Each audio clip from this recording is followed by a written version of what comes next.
Hello and hi, welcome to Yedidia Shofet and welcome to Parshat Pinchas. In this week's Parsha, we talk about a fellow by the name of Pinchas. Who was Pinchas? Pinchas, he became the high priest. It's a question about who was he? Where did he come from? So when you look at last week's Torah portion, if you were still awake at the time, you will see that it talks about a very interesting incident. A big incident indeed. And that is, there was a fellow by the name of Bilam. Now, God forbid he's a fellow, but he's this guy, he tried to curse the Bnei Israel. And what happened? He failed. He tried, he failed. He tried again, he failed. It didn't work out. He did his sacrifices, he failed. No curses whatsoever. In the end, a blessing came out. We all know this amazing story. Now, if you look a little bit after that, what happens is that even though he failed, he still didn't give up. He didn't not give up. He wanted to make sure that he can annihilate the Jewish nation. So what did he do? He found a weakness. He found a niche in their invincibility. Now, what was that niche? A way of promiscuity, which is a way of getting to a person's desires and actions. Now, he knew that the Bnei Israel, what was so special about them? That they were a modest nation. The way that he gave the brachas, Ma tovu alecha Yaakov. Now, what does that mean? How great are the tents of Yaakov? Now, why did he say that bracha? Because he saw the Jewish nation. Every tent was not faced towards each other. Every tent was faced, the entrance was faced towards the back or side of another tent.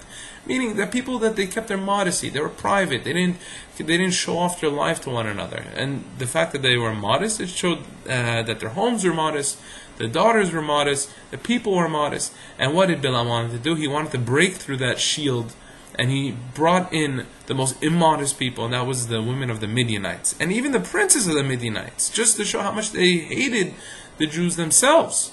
And he brought them in, and he made them fall. And there was a fellow by the name of Pinchas that did what Moshe and Aharon weren't able to do. He took a spear, and he went to the main leader, who was showing that, what's the problem? Why can't we go through our desires over here? And he skewered them. And that's who Pinchas was. So when we look at Pinchas ben Elazar ben Aharon HaKohen, so we have a question though. We see Pinchas, he was such a great man. He did something that, in the Gemara and the Talmud, it says, Kanaim Pogimbo.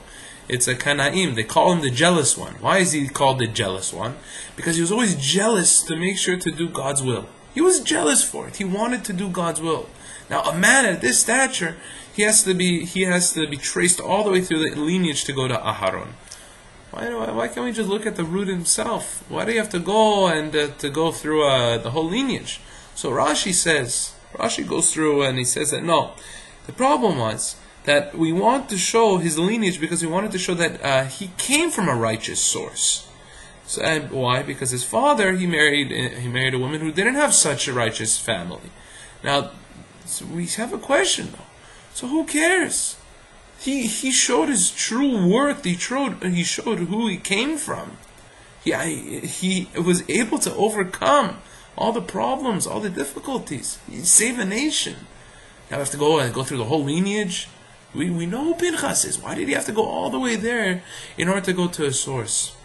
So there's something amazing. It's a beautiful story. It's a short story, but it really shows why lineage is so important sometimes. So we go back several hundred years ago to the time of the Baal Shem Tov. The Baal Shem Tov is a great storyteller, that's true, but he started the idea of Chassidut. Chassidut, now what people see is Chassidim, like when they're with the peyot and the stockings and the long jackets. That's one style, but the main style of the Chassidut is the way of the life and the way of the actions of what you do. Now there were different sections. The way of Ahavat Israel, the type of love towards Israel, the type of love towards God, the way that you see your outlook in life, how materialism is no good, how your life has to only worry about caring about others, all different aspects. Now, this Chassidut, this type of piety that they call, there were many that had their own views and own ways, so they used to follow their own rabbis. Meaning the Baal Shem Tov was the main leader, and then over time there became different leaders, and they each had their own outlook, and these Chassidim, they used to go after each rabbi. So came one of the rabbis, his name was Rav Simcha Bunim. Rav Simcha Bunim was a huge rav, he was a huge Chassid, he was very pious in his ways, and The other problem was that since each person had their own leader, they made sure to completely defend their leader, sometimes physically, sometimes verbally, and it didn't work out so great.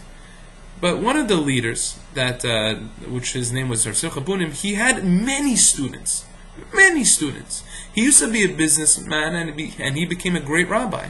And he had many students, and the other students saw that, hey, how could a businessman become such a great rabbi? He wasn't pious all his life.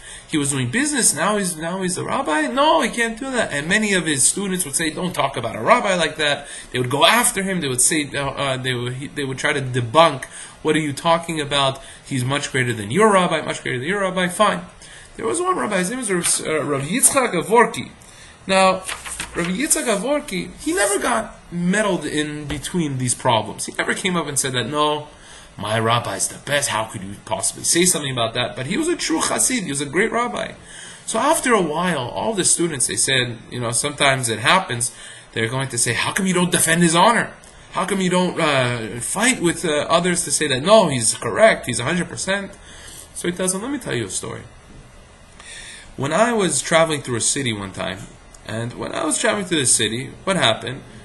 People saw me at the brink of the border, and they said, "Oh, it's him." I'm wondering, what is he talking about? It's him. Yeah, it's him. And they grabbed me, and they brought me in the middle of the town. The wife looks at me and says, "Yeah, it's you." And the wife, who's the wife? I don't even know who he's talking about. And everyone starts looking at his face. It's him, it's him, it's him. And they start beating him, and they start hitting him. And he doesn't even know what to do. And they say, yeah, how can you leave her over here? How can you not give her a get? How can you not divorce her properly in this? She couldn't get married. And they start beating him. They say, no, I'm not him, I'm not him, I'm not him. And the more he said, no, no, no, and the more they kept hitting him. Until finally, they brought him in front of the rabbi. And now once they brought him in front of the rabbi of the town, he was able to prove himself. So at the end of all this, he tells him that, look, out of this whole incident, do you know what happened, why this was such a big problem? Because if they really knew who I was, they would never raise a finger against me. All I became was a victim of circumstances, and they were not to blame. So the rabbi, Yitzchak Avorki, do you know what he tells the other Hasidim, why don't I defend? Because what is the whole reason why we're trying to defend? It's because these other Hasidim, they don't know who this rabbi is. They mistake his identity. They think that, no, he's wrong, he's completely unjust, he's not pious, he's not a real rabbi. How do you know? Have you ever spoken to him? Have you ever learned his teachings? Have you ever been there?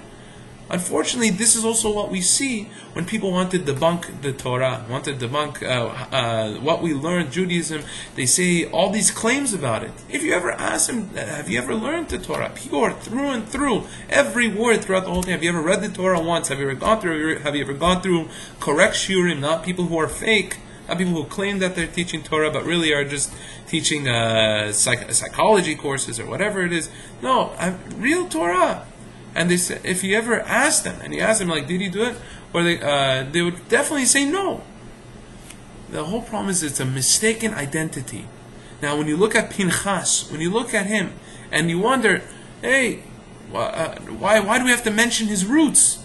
Do you know why you have to mention his roots? Because even though sometimes you'll see a man of great honor, you'll see a man who's able to hold his own, there are those who will still look at him and will still humiliate him because it doesn't make a difference about who he is anymore. And sadly, this is the case. Even though you want to say that, look, he's an apple that fell far from the tree, he's an apple that fell close to the tree, it doesn't make a difference. Every person, we have to us a ball and chain. And what is that ball and chain? And that is a pedigree. Which means that all of us, being a father, a future father, or already a father, or already a grandfather, we realize we also set a name, we set a status, we set a category for our next generation and our generation thereafter. Because when you work on yourself and you become righteous, the next generation, automatically there's a new status for them. And that's exactly why it's written by three levels of generations. Pinchas ben Elazar ben Aharon HaKohen. Why? Pinchas was able to hold his own. But do you know why they needed him? They needed to show Aharon, because his origin was true. His origin would show that the next generation after was true, which went on to Pinchas. And because of that, Pinchas, the next generation after that, immediately they would say, oh, he's a son of this, he's a son of that. Automatically the status is there. and there's less of a mistaken identity. Because the only way that we can be true to who we are is not just to push ourselves, to hold our own. It's to make sure that everyone around us is also true.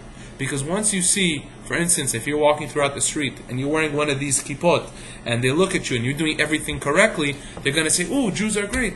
But if they see one of you walking in the street with a kippah and you're doing something that's incorrect, you're not acting the way you should, then say, all Jews are no good. What does that mean? That means that even though that each person can hold their own, we're still a team, and especially each family member. That's why Pinchas had to be written Pinchas ben Elazar ben Aharon HaKohen, because even though that he was that zealous one, even though that he was the one that they call Kanaim, he was a jealous one. He was jealous of God's ways. He wanted to be able to serve God the most. You still have to show that ben Aharon HaKohen, that there is a genealogy that is important there. That's why we are in some ways responsible for our children. We're responsible for our friends, for our family, because we can make a difference. I want to wish you a beautiful Shabbat, and I want to see you next week for Yedidia Shofet.net, Jewish Wisdom, Halacha of the Week, and Parsha of the Week. Thank you.